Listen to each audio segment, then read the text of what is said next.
Sapete cosa succede?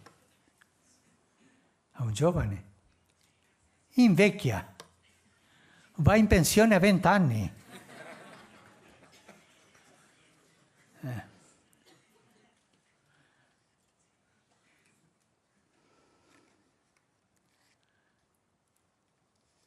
giovane invecchia e anche invecchia pure la Chiesa.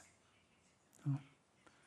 E lo dico con dolore, quante volte io trovo comunità cristiane anche di giovani, vecchi.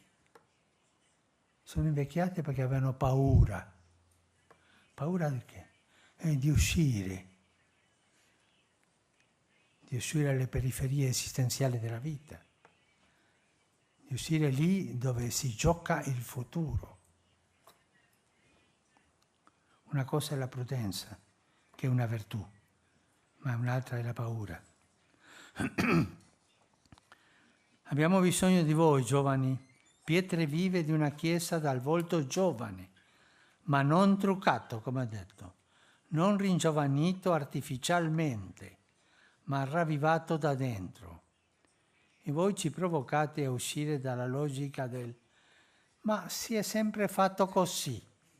E quella logica, per favore, questo è un veleno, ma è un veleno dolce, perché ti tranquillizza l'anima oggi, e ti lascia come, non so, un po' anestetizzato, no?